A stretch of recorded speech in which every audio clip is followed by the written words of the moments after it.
అసలు ఈరోజు నా పని అయిపోయింది అనుకున్నా మా అమ్మ దగ్గర. అసలు ఏం జరిగిందంటే ఈరోజు అమ్మ అయితే మామిడి పళ్ళు ఎత్తి పెట్టుకోండి, నేను మార్నింగే చూసేసిన. ఇదైతే నా మామిడి పండు మా నేను ఎత్తి పెట్టుకోండి అని చెప్పిన. మా అమ్మ కూడా ఏం అంతగా పట్టించుకోలేదు. మా అమ్మ సరేలే అనేసి చూసుకొని ఉండింది, కోసేసి మా అమ్మకే ఇచ్చిన. మళ్ళీ మా అమ్మ అడుగుతా ఉంది నాకు ఇవ్వరా అనేసి. నేనైతే ఇవ్వట్లేదు. చూడండి మళ్ళీ దీన్ని పట్టుకొని నేను మళ్ళీ ఇస్తాను అని చెప్పేసి దాన్ని అయితే డిజైన్గా కట్ చేస్తున్నా. సరేలే ఎట్లా నాకు ఇస్తా అన్నాడు అనేసి మా అమ్మ అయితే కామ్గా ఉండింది. చూడండి డిజైన్గా కట్ చేసి మా అమ్మకే చూపించి మా అమ్మకే ఇచ్చేసిన దాన్ని అయితే. అలాగే ఆ పన్నుని అందరికైతే పనిచేసిన.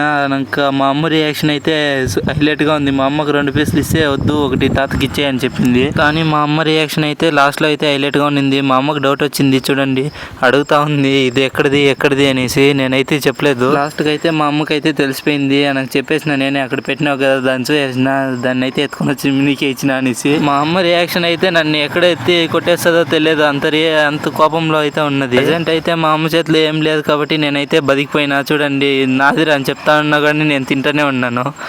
మా అమ్మనైతే ఇంకొక మామిడికాయ అయితే ఇచ్చేసి కూల్ చేసిన. Okay bye.